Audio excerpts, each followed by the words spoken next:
Assalamualaikum warahmatullahi wabarakatuh.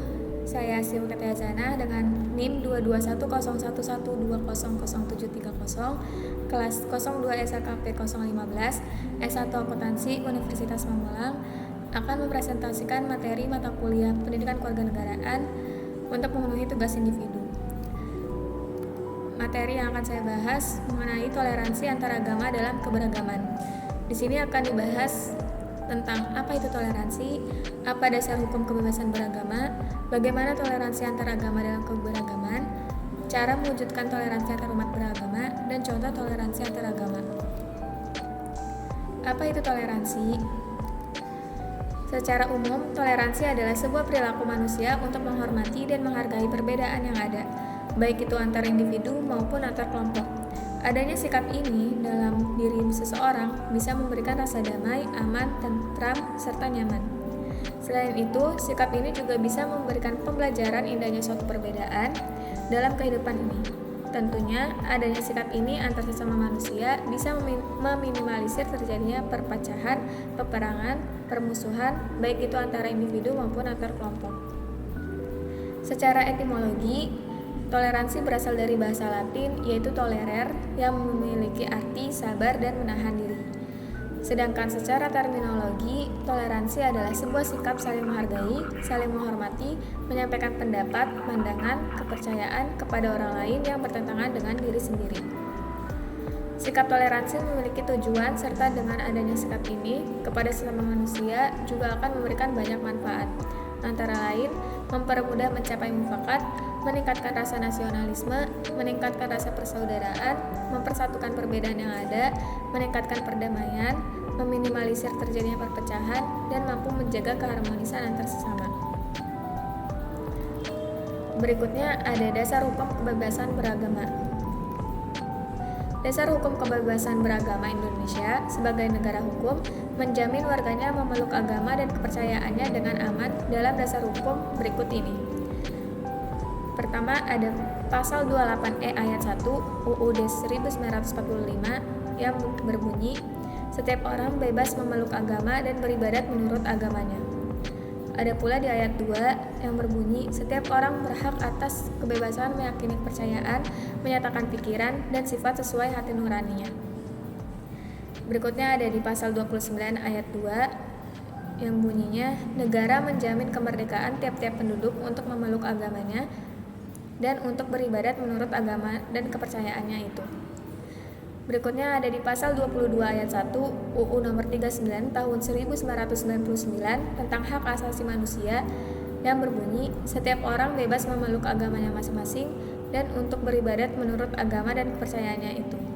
Ada pula di pasal 22 ayat 2 yang bunyinya, negara menjamin kemerdekaan setiap orang memeluk agamanya masing-masing dan untuk beribadat menurut agama dan kepercayaannya itu. Berikutnya, bagaimana toleransi antar agama dalam keberagaman?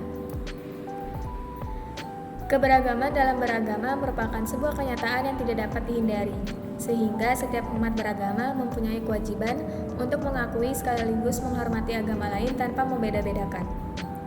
Semboyan Bhinneka Tunggal Ika memiliki makna sesuai dengan keberagaman Indonesia yang tidak hanya bersuku-suku, beras-ras, dan berbudaya, tetapi kita punya makna yang jauh lebih luas bahwa kita memang ditakdirkan sebagai pribadi yang berbeda satu sama lain, namun tetap satu tujuan. Dalam masyarakat, berdasarkan Pancasila terutama di sila pertama, bertakwa kepada Tuhan menurut agama dan kepercayaan masing-masing adalah mutlak. Semua agama menghargai manusia, maka dari itu, semua umat beragama juga wajib saling menghargai. Dengan demikian, antar umat beragama yang berlainan akan terbina kerukunan hidup dan menciptakan persatuan serta kesatuan.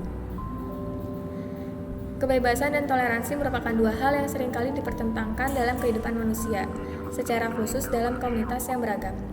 Persoalan tersebut menjadi pelik ketika dibicarakan dalam wilayah agama.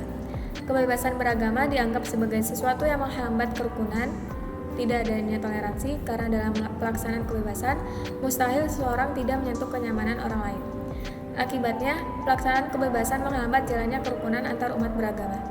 Demikian juga sebaliknya, upaya untuk merukunkan umat beragama dengan menekankan toleransi seringkali dicurigai sebagai usaha untuk membatasi hak kebebasan orang lain. Ada dua indikator toleransi, yaitu menerima dan menghormati. Menerima seperti memberikan kesempatan berinteraksi, penghargaan pada keberagaman budaya, dan mengenali sikap tidak toleran. Sedangkan menghormati, bersedia untuk menghargai dan menghormati hak orang lain. Tentunya kita sebagai individu yang memiliki sikap toleransi akan lebih bisa menghargai dan menghormati keyakinan orang lain meski berbeda dengan diri sendiri.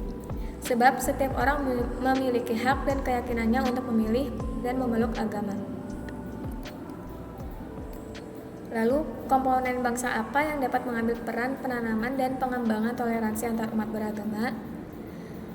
Salah satu komponen bangsa yang dapat mengambil peran penanaman dan pengembangan toleransi antar umat beragama yaitu lembaga-lembaga keagamaan. Sebab dengan perangkatnya diyakini lembaga-lembaga keagamaan akan sangat mampu untuk menanamkan nilai-nilai toleransi kepada umatnya sehingga akan terbangun suasana kehidupan antar umat beragama yang harmonis.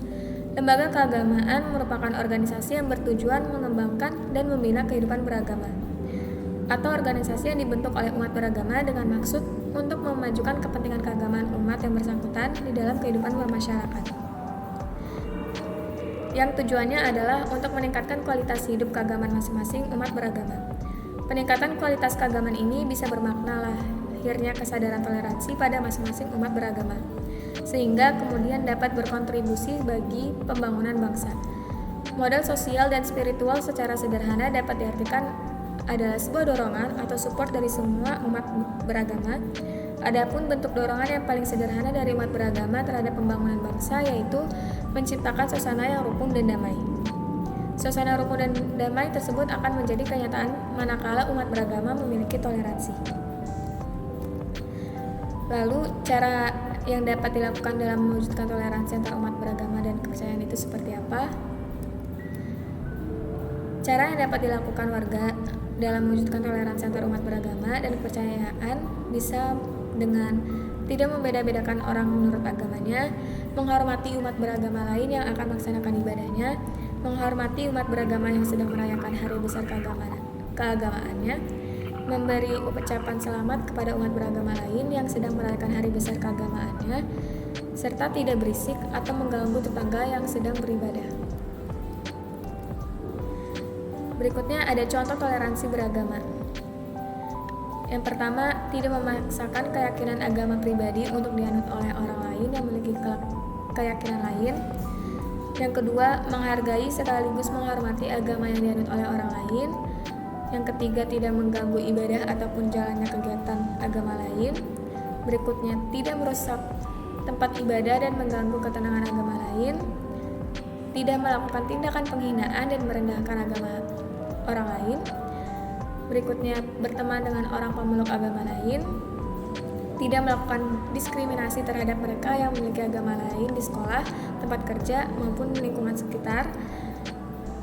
Dan tidak mengucilkan mereka yang memeluk agama lain di lingkungan sekitar, serta mau menerima perbedaan orang lain.